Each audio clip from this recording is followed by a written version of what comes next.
So my name is Peter Mills. I'm from Harper Adams, and I'm delighted to be chairing this session because Harper Adams has more than a passing interest in precision farming.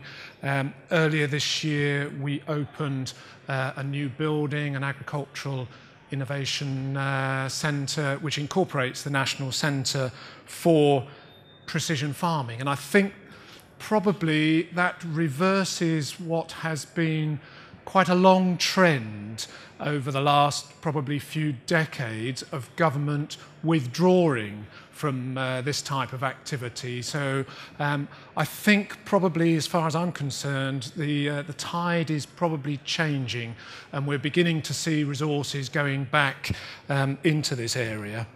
2 years ago, Sir John Beddington, when he was then government chief scientist, commissioned a report by iAgri looking at the potential benefits of agricultural engineering and precision farming. And since then, TSB, now Innovate UK, have had a programme of support for projects in agricultural engineering, and I'm assuming that we will hear something more about that later on. Certainly at Harper Adams, we were delighted with that programme. We have a number of projects funded by that programme, including projects on laser weeding, on automated harvesting for strawberries, and a couple of other things in addition, precision livestock farming, and also making baling compatible with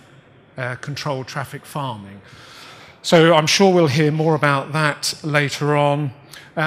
To add to that, government have obviously also announced the Agri-Tech strategy, which is a phenomenal opportunity for all of us. And Callum, I'm sure, will be telling us how we can get ourselves organised in such a way that we can maximise the benefit that comes back to the sector. So I believe that agricultural engineering and precision farming in particular probably has the greatest potential for us to make step changes in productivity. There are many components of that. This afternoon we are going to hear a couple of those critical components, which is how we put seed where we want it and how we deal with the enormous amount of data that comes back from precision farming techniques. So enough from me, let's move on and I will introduce our first speaker, who is Simon Griffin from Soil, and Simon's going to talk to us about putting precision into crop establishment. So over to you, Simon.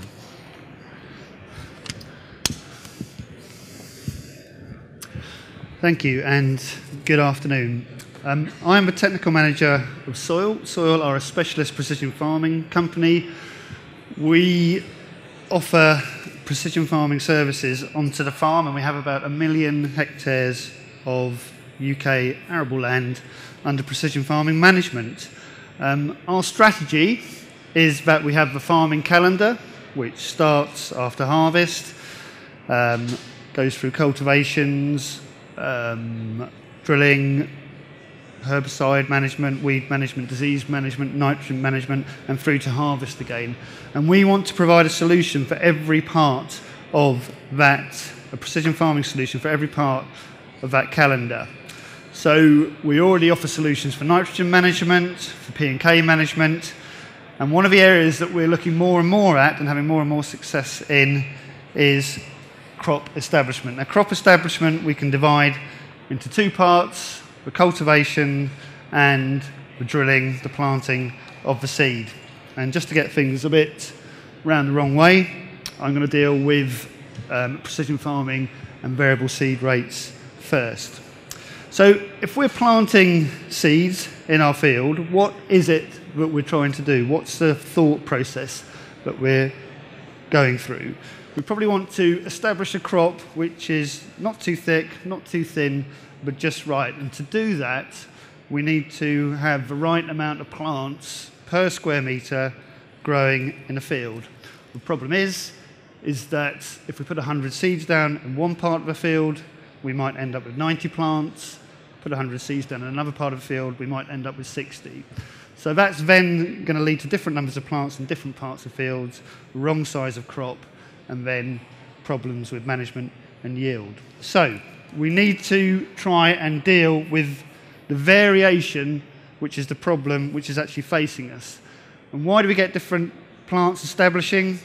It's because of changes in the seedbed quality. Changes in the seedbed quality mean that we have differences in slug pressure, we have problems with emergence, we have a cloddy nature in certain parts of the field, and that leads to greater plant losses than in other parts of the field where we've got good consolidation and good seed to soil contact. And what controls that seedbed quality? It's soil type, soil texture.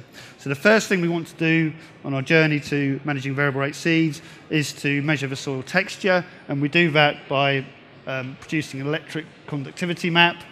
The electric conductivity meter is dragged across the top of the soil, and what it measures is differences really in the ability of the soil to hold moisture, which is directly related to the clay content. So very, very good in giving you a map of where the soil physical characteristics change across your field. What we can then do is say, well, this is where the soil changes, and with a bit of ground truthing, we can actually put some actual descriptions onto that. So the darker areas, the higher conductivity, will be our heavy clay loams in this particular case, and the lighter areas, lower conductivity, the yellow areas there, we've got a sandy silt loam on this particular field. So we've got a map of the variation of the soil physical characteristics based on the conductivity map. That will be directly related to changes and differences in establishment. Heavier soils, more cloddy, colder, slower to establish, greater slug pressure, poor seedling emergence, horrible. Low establishment there. Where we get the lighter areas with a higher sand content, lower clay content, they're quicker to warm up, well consolidated, very high establishment, up to about 90%. So we've got this variation on this field between 55 in the worst areas, if you like, up to 90 in the higher areas. We need to then say, well, if we've got a number of plants per square metre in mind, which is going to grow our optimum crop, if I want to grow 200 plants per square metre up in the dark green area, really I've got to put on nearly 400 seeds to end up with 200 plants. If I want to grow 200 plants down in the bottom of a field there, I actually probably only need to put on about 230 seeds because most of them are going to make it through and establish. So if we want an optimum number of plants over that whole field, we must vary the rates. Okay? So once we get the 1,000 grain weights, the 400 seeds up the top will relate to 220 kilos, and the 230 seeds down the bottom, 135 kilos. So that then can be, that's talking the language that the drill controller understands. That map can be plugged into the drill controller. As the drill's going up and down the field, the metering wheel speed will change and will meter out higher and lower rates as we go up and down. That is actually quite an easy process, but what are the actual benefits? First of all, from doing plant counts and comparing flat rate application of seed against variable rate, we can confirm that where we make our estimates of establishments, when we compare actual establishment, predicted establishment against actual establishment through crop yields, through plant counts, then we're pretty much spot on in terms of our estimates of establishment. And the other thing, where if you look at the yellow line, that's our optimum number of plants, about 225 that we want on this wheat field. Where we did flat rates, we got a variation in plant numbers of between 190 and 275. Where we actually worked in the differences of establishment and did a variable rate, then the red line, much closer to that optimum yellow line, much less variation, which means we get the canopy size that we want, the optimum number of plants, means less lodging, less disease pressure, and better competition with weeds where we need to increase the seed rates. So very tangible benefits. Cultivation, a bit more of a difficult one to crack, to be honest with you. But what do we do when we cultivate? How deep do we cultivate? We set our cultivator or our subsoiling leg for the same depth across the whole field. And it's another argument as to what is that depth, what is the appropriate depth. But the problem is that the soil changes across the field. We want to only really cultivate where the soil's dry and friable. We don't want to cultivate into wet soil. And the higher the clay content, the wetter the soil will be, the closer to the surface that wet and plastic part of the soil profile will be, the bit that we don't want to cultivate in. The higher the sand content, the lower the clay content, then we can go deeper because because we're in the dry and friable part of the profile. An example here, I'm not sure how well you can see that, but on the left-hand side, we've gone to 240 mil on this particular soil profile. We're in the dry and friable bit. We've got a good cracking of the soil there, and we've got a good open structure established. On the right-hand side, we've gone too deep. We've gone down into the wet bit, which means that all we've done is we've pushed up from below, squeezed the soil, and we've got no structure on the right-hand side there. It's important that we go at the right depth if we're to get the optimum structure for our roots to grow in. Okay, so how will we do that? How are we actually going to deal with this? Again, we use a conductivity map. That shows the differences in where we've got higher clay content, wetter, and lower clay content, potentially drier. We do have to do a bit of work. We have to go to the heaviest area, which is the high conductivity, the brown areas, and we also have to go to the low areas, dig a hole, and actually see what depth is the appropriate depth to cultivate to. Where is the compaction? Where is the plastic? Where is the soil at its plastic limit where we don't want to be cultivating it? Once we've done that, we can just plot those two depths and produce a variable depth map for the whole field, which we can then make into a GPS plan so that it shows us where we want to go deeper, where we don't want to go so deep across the field in terms of cultivation. What are the benefits? The benefits are two ways of looking at the benefits. The first is the operational benefits. Okay, on the bottom there you can see that even going an extra 10 mils depth increases your fuel consumption hugely. You do not want to go deeper than you actually need to do, because not only will you start ruining the soil, but you'll start burning a lot more fuel.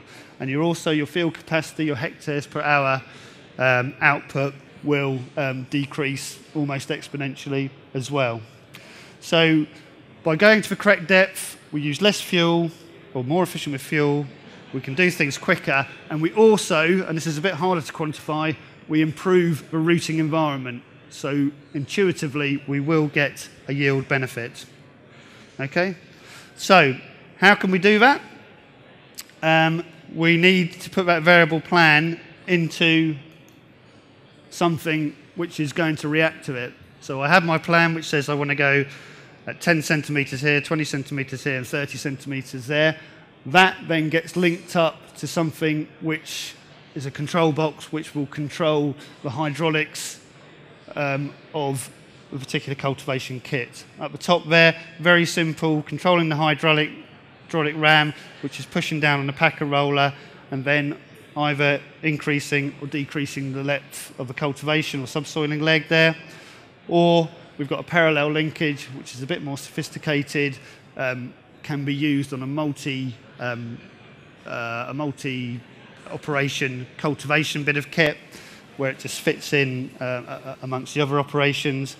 And again, as we go up and down our variable rate cultivation map, increase and decrease in depth, and again the hydraulics are controlled automatically. Okay, so it's just plugging into the existing technology. So if you've got a sort of system whereby you can put your subsoiler down automatically from the cab on your headlands, then there's a possibility that that can be linked to a GPS system where we can control things automatically. The bottom one there, you can actually see that outside on the Cultivation Solutions stand as well, where they've actually integrated that into their kit, so they can tell you all about that. So, soil varies, seed beds vary. Why would you plant the same seed across the whole field?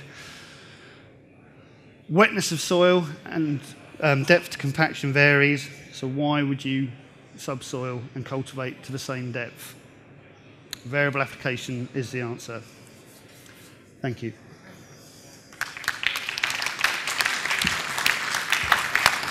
Simon, thank you very much for that. Thank you very much. Plenty of questions. And if you have further questions, Soil have a stand, bottom left-hand quadrant of the hall here. So do go and ask if you've got further questions.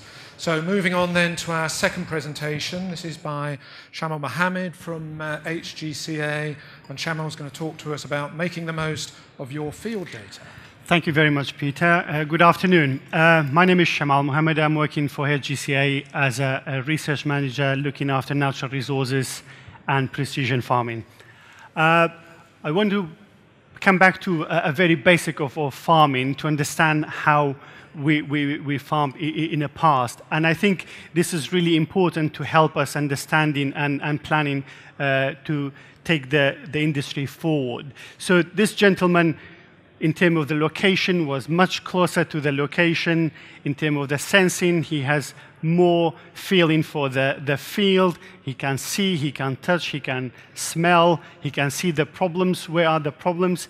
In terms of storing, he was storing everything in the mind, analyzing all this information and making a decision. So that was when we had a very small scale of farming system.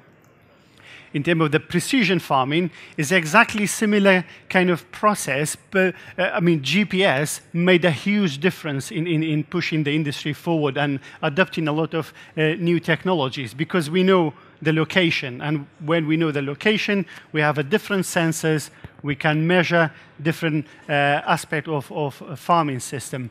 And lastly, is a geographic information system where we have a tool, we can stack up all these layers of information, we can store it, analyze it, and create a new knowledge and new information. So that's the precision farming where now we all have a different experience with. What happening is in the last couple of decades is explosion in data. So in 1 minute in internet, we basically have 1.3 million video is viewing. There are more than 2 million web search in Google, 6 million Facebook. So there is a lot of information is going on. And also there is some data about how many devices within the network. It's almost about 7 billion device. By next year is going to be double of this device. So all these devices and all this connectivity and bringing more people using new mobile technology will create even more data. And I think agriculture will part of this revolution in data, and we need to make sure using this advancement in technology in agriculture. There are some saying, there are more data bytes, twice of data bytes as the liters of water in the whole ocean on this planet. So, and why this revolution and this explosion is happened is actually 3 reasons. First of all, connectivity. Internet is make a revolution in terms of how we connect to each other and to other devices as well. Mobile technology create a huge impact in terms of capturing and getting more data. Also, the cheap storage. This is the map of the people using Facebook globally. There is about 1 billion people connected. So the technology is already making an impact in terms of connecting all these people around the globe. In terms of the data storage, back in 1985, to store 1 gigabyte of data cost you about $100,000. 20 years later, in 2012, will cost you only $1 per gigabyte. So the cost of storing data is reduced massively, and you can see this is getting even further down. So this revolution will make the industry a lot of opportunity, because agriculture by its nature is a very complex system, as well as there are very rich data generator. So there is a lot of discussion and a buzzword about big data. The big data basically is about velocity, variety of data, and volume. This is where I can see agriculture is exactly a source of the big data. We're creating a lot of data every day, every week, every season. We have a different variety of data set, different application, weather, crop performance, soil, different soil properties. And this will create a huge amount of data. And been talking to many farmers, one of their problems in terms of precision farming is basically not having capacity of storing all this data and managing in a proper way. One of the things, I mean, farming is collecting data in both time and space. And by collecting each piece of information, you basically have a piece of puzzle to understand your field, your system, your farm. And if you're collecting more data, basically you're creating more information to realize what's limiting your productivity and profitability. And I think that's really important. We need every piece of data is available on farm to understand this bigger picture. This is one of the projects we funded with Rothamsted and British Geology Survey. We're looking at the historical yield data. We have soil as a partners as well. So this is based on 5 years, 5 different yield maps. And we created a cluster map, which you can see here. The blue one is consistently above the average, and the brown is consistently below the average. And this is really, really important and very interesting, because we need to know why these changes, why this difference is happening within even one field. Is it an input limitation, or is it something else is limiting the productivity within the field? This is a trial done by Velcod last year. They use the same principle of high potential, low potential yield within one field, and they apply different nitrogen rate.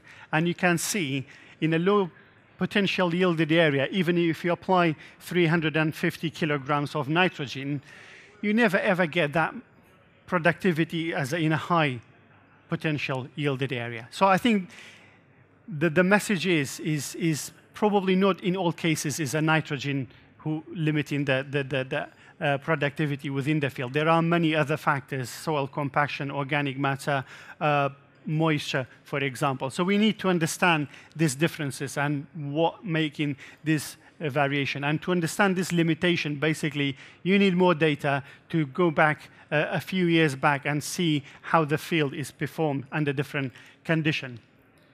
As I said, the precision farming, basically, there are many limitations in terms of data storage, as well as the data processing and making decisions. There are many very good companies out there. They are doing a lot of work in precision farming, taking the industry forward, but still there are a lot of limitations. The different data set in a different format, sitting in a different places, they are not talking to each other. They are, in terms of connectivity, less connectivity between different operations on the field, and compatibility is one of the other issues which Simon mentioned as well. In terms of what's happening, basically, there are many things is going on. Embedded technology, sensor technology is becoming much, much cheaper and much, much smaller and collecting a lot of information. So we almost get chips on every single leaves. We can measure a lot of information, a lot of variation. Internet of Things, very recently, government conducted a review of using this approach in agriculture and trying to understand, is there any potential? And basically, it's about connecting different things together. For example, in domestic area, you'll be able to connect to your dishwasher, to your fridge, to your heaters and everything else. So you can control all these appliances in your house. It's the same principle we can apply in agriculture, how we can make this connectivity in our farm. And I think there are 3 elements in making agriculture more intelligent and changing the precision farming to intelligent farming by creating this connectivity to generate even more data and using multidisciplinary science to understand some of this limitation and generating new knowledge and new ideas.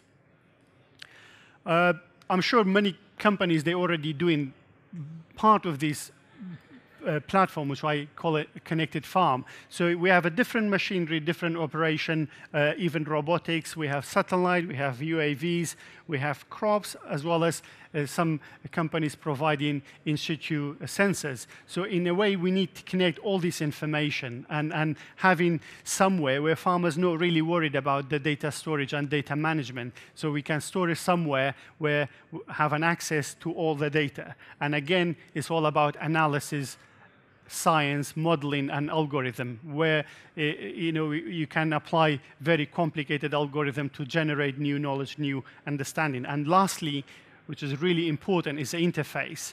And I think interface is a key to create any system where the farmers can really rely and really to use it in more effectively. I'll give you an example of Apple. So 10 years ago, Nokia was a great mobile providers in the world.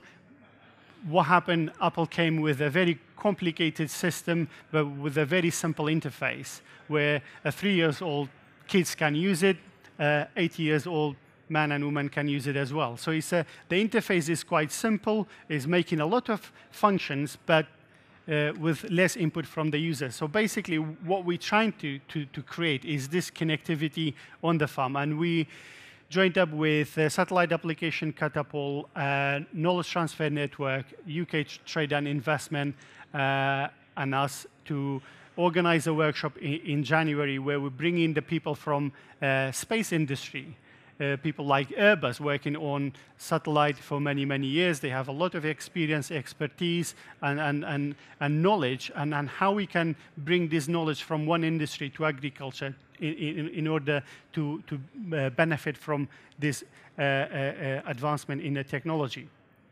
So the potential for big data and on-farm data management basically is more about creating new knowledge and helping farmers to make more informative decisions based on different operation. Interaction between farmers and data and the data they have in order to understand some of this limitation, also involving them back again to the field, because now we are operating in a bigger scale. We don't have that kind of close relationship with the field, so by using more sensors, more data, you kind of replicate in the same relationship between farmers and the field, and also will help us to improve the prediction and forecasting. For example, things like disease. We need to bring technology to not only variable rate application of fertilizer and other input. We have to look at the disease forecasting and warning system as well. There are also challenges in big data. Ownership of the data is the biggest challenge. Who is on the data and how you can have an agreement with your customers, your client, your people providing you with their data. Privacy versus data sharing. Are you going to share your data or are you going to use it for yourself? That's another problem. And the lastly is correlation versus causation, because sometimes using a big data, you're falling in a wrong conclusion by looking at a different and a wrong stuff. So this is a graph between the per capita margarine consumption and divorce in the United States. And you can see there is a 99 correlation between these two variables, which is they don't have any relationship at all. But using a big data sometimes is a big problem. You have to have a ground truth data where you can validate this is really causing that divorce in the United States. I'm sure not. There is another thing. So, very recently I saw this slide, which is really clearing the importance of big data and some of the limitation and importance of having a ground truth data and to validate what we're trying to conclude. So Japanese, they eat very little fat. They suffer fewer heart attacks from British and American. French, they eat a lot of fat and still they suffer fewer heart attacks from British and American. Italian drink a lot of red wine. Japanese drinking very little red wine, and both have a fewer heart attack than British and American. And you have Germans, they eat a lot of beers and a lot of sausage, and still they have a fewer heart attack than British and American. And the answer is, that's it. Eat what you like to eat, but probably this is speaking English will kill you. So I mean, sometimes this is will if you look at the bigger picture without having a ground truth in and trying to understand what's making a real problem, will give you a wrong answer. And I think this is important to have this rich farm data in understanding these big pictures. And I think this is important to the the investment by government in informatics, and this will help to understand some of the limitation in our farming system. Thank you very much.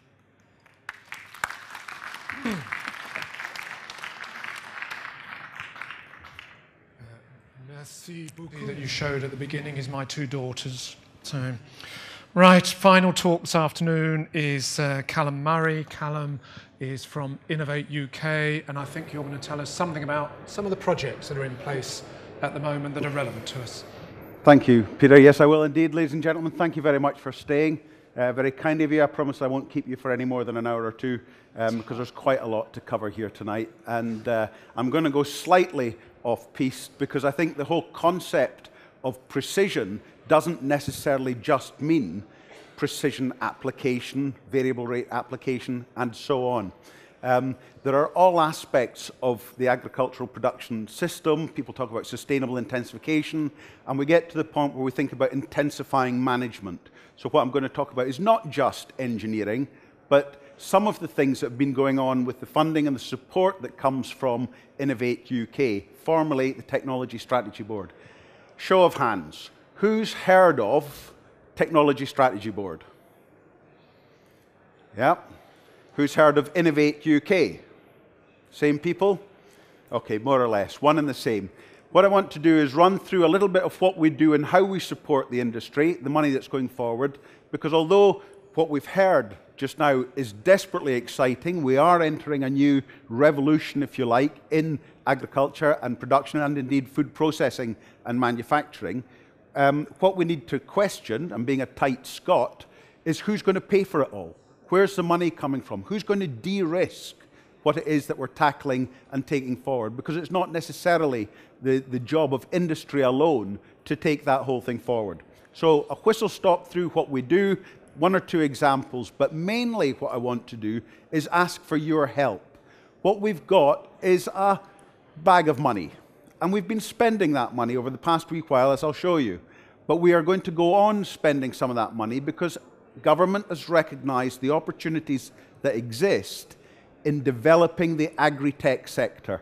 And we want to know, genuinely want to know, what your challenges are on your farms, in your businesses, so that we can scope out competitions and start targeting support to those areas so that you can all make profit from it.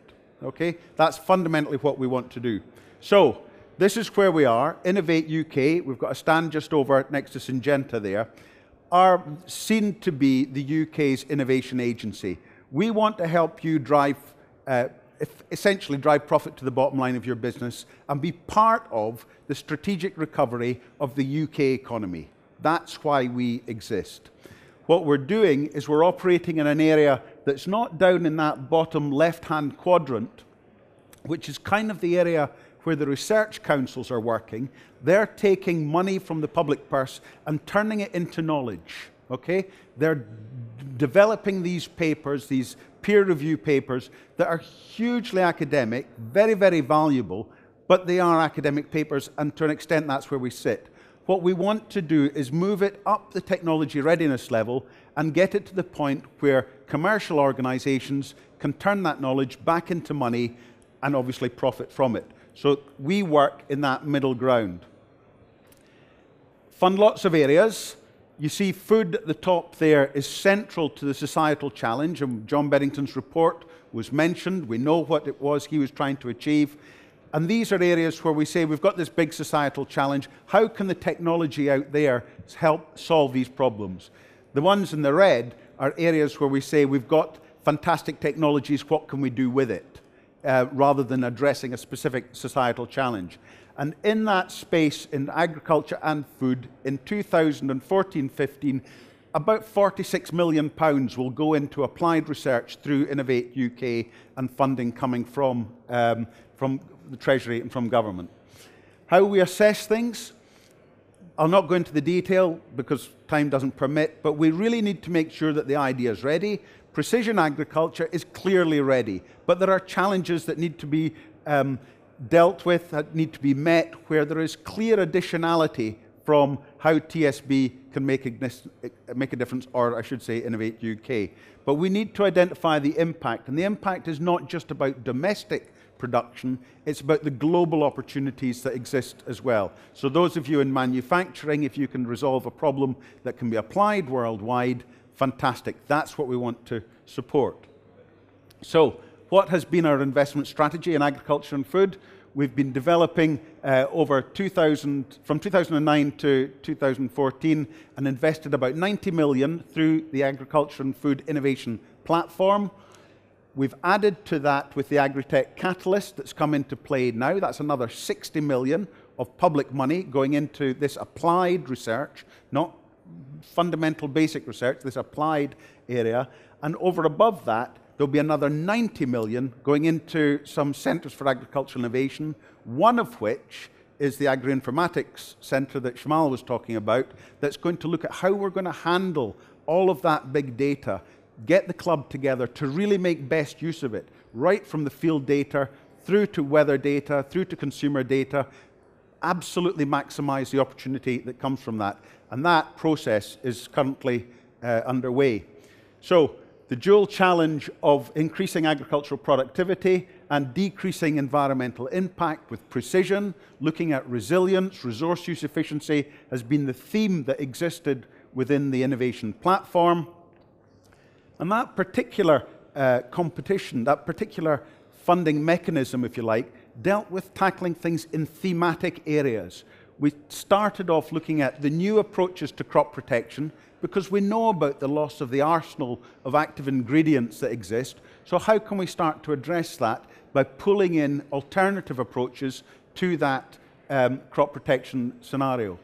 The next area was thinking about the precision and the opportunities that exist in pretty much livestock management. But when we start thinking about greening, when we think of the opportunities for legumes coming into the rotational situation for UK producers, how can we make best use of legumes in that market? How can we drive forward yield and protein content in the pulses to replace some of the soya, because UK and indeed Europe is only about 30% self-sufficient in vegetable protein. What can we do to drive that forward? Food processing and manufacturing is where an awful lot of the value add comes, in the milling, in the brewing, in the ready meals and so on. The dairy sector, a lot going on there. But when we get into trait measurement, all this data that we've been talking about, we've got huge amounts of data in the genomic situation, but what about the phenotype? That's the traits that you can see being exhibited, the growth rates, the yields, the opportunities to look at disease resistance and so on. That needs to be tackled.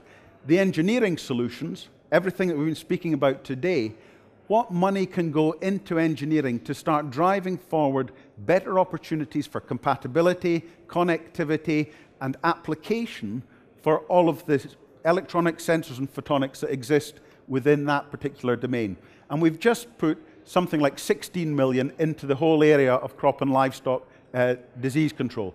That's all running, and there's existing 2 competitions going forward just now.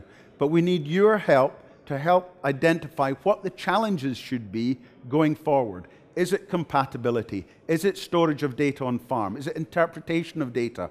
What is it that you would want to see funded? Come and tell us, we note it, and we'll start to scope out the opportunities for these competitive calls that go forward. The Agritech Catalyst. Now that's part of the UK's industrial strategy for agriculture.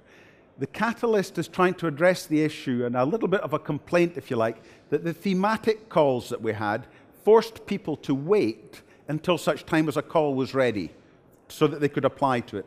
This is ever present. There's a call open just now, and if you've got ideas to come forward as far as variable rate application, or whether it's soil management, or whether it's water application, or livestock housing, or disease control, that can all come in and work in this catalyst in a collaborative environment to look at the opportunities to create new innovations that will help everybody when it gets disseminated. So that call is open just now. A little bit of the example of some of the things that go in the crop and livestock disease call. That was a £16 million call. And where we got to was looking at the precision behind the disease diagnostics, really trying to get to the bottom of what's going on. How do we begin to understand when we've got a real risk? How do we begin to understand at what point we should apply the pesticide, herbicide, insecticide, fungicide, whatever it is, so that you're either saving money or minimizing the impact on the environment? And can it be done in a variable way across the piece in whatever crop it happens to be? Looking at plant breeding so that perhaps we can get the opportunities to take things forward in a way that doesn't require the application of actives, because again, if we're going to preserve what we've got, we need to be doing it in a way that is seen to be more responsible. Again, it needs to be precise, focused, and targeted, and so on. Vaccine development, that's clearly not necessarily for today's discussion, but looking at alternatives in terms of biological control, understanding the mechanisms that exist so that we can get to the point of good levels of control within the grain storage environment. For example, understanding where the actual pressure comes in delivering the disease risk and the disease pressure on contamination and spoilage and so on. And of course, the decision support and lending and modelling. That's what goes into this particular call. So 16.5 million has gone forward to support 27 projects in that particular call. The catalyst, I'm not going to go through this, but the grant rates that exist extend from something like 55% for an SME on early stage studies, right through to when you get into prototype development of things. We're at, for SMEs, about 30% grant that's going forward. So there's a decent chunk of money there to try and help these ideas come through.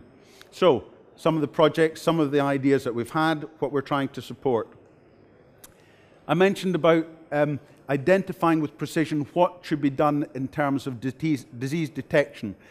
One of the very first projects was a project that Syngenta put together with their partners that you see here, working with Velcourt, working with Rothamsted, with the manufacturer of this box, Burkard.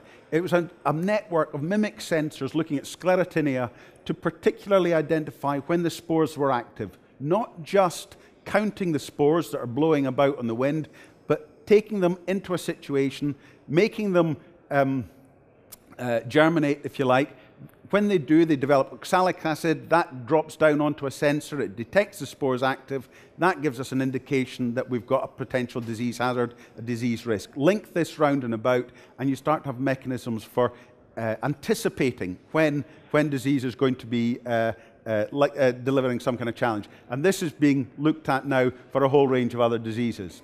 When we get to, again, looking at some of the measurement technologies, understanding where we sit as far as the architecture of the roots, it's all well and good seeing the easy-to-detect things of yield, of growth, pod development, and so on. But understanding root structure and understanding the way it's forming and the varieties, the new selection of varieties that have root structures that can exploit the different soil types, the different moisture levels. These are all areas that need to be looked at and explored so that we can more precisely match the crop to the fields and the environment that we have.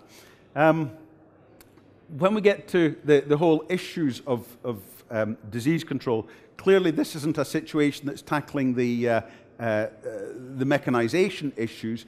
But if we're going to be targeting in a precise way, we need to be looking at the inherent disease resistance as it relates to specific disease challenges. And from that perspective, with the loss of the neonicotinoids and the challenges, the politics around that, we need to have that research carried out. We can't ignore that opportunity. So the consortium that's come together here with BBRO and, again, as it happens, Syngenta, these are of course, being tackled. And similarly, when we get into the situation of trying to manage control and manage diseases using fungal methods of controlling pests without the use of artificial pesticides, again, these are some of the opportunities that exist in taking biological control forward where we have different challenges.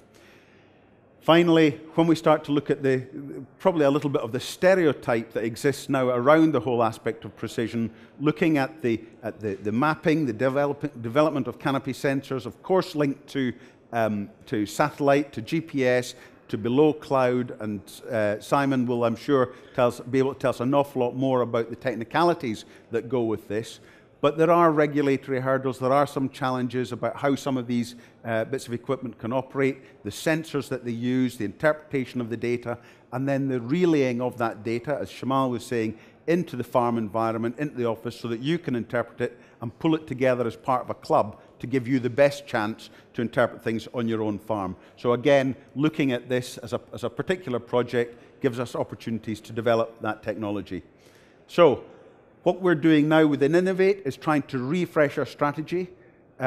We've spent 90 million, well, we haven't, we've committed 90 million virtually through the Sustainable Ag platform just now. We developed with our colleagues with the NFU, with AIC, with the levy boards and so on, the Feeding the Future report to identify the priorities for primary producers. That's given us a focus of where we should go next. But I reiterate, we need your help to identify the real priorities on farm, or indeed in the factory, in the machinery manufacturers and so on, so that we can take forward the development to feed into a production system that can not just develop the opportunity for you as growers or manufacturers, but can deliver opportunities for commercial exploitation, if you like, on a global basis. So all of that is what we're doing, and it's really that we'd like to get your input to, if you like. So if you're still here this evening, or if you're coming back tomorrow, please do come on to the stand and let us know where these priorities lie. If not, get in touch with us online, and we'll try and accommodate your best wishes wherever we possibly can. So thanks for your attention, thanks for staying, and I'm happy to take any questions. Thank you. Thanks again to Vaderstad for sponsoring this. Their stand is just outside, so do stop off and see them. Just very quickly, take-home messages, I think, from this session, and they are extremely brief. The serious ones are, be precise. We've seen the value of that. There is a value to the data that you have to your businesses. We want to know what your ideas are, and Callum has already said the stand is just outside here. Do go and talk to Innovate UK. It's only by doing that that we collectively put the right research in place. So please go and talk to the Innovate UK staff. Less serious take-home message. There may be some doubt, but I would avoid margarine if you want to stay married, but maybe less serious than the other 3 points. So thank you all for hanging in to the bitter end here. Have a safe journey home, and maybe see some of you tomorrow. Thank you.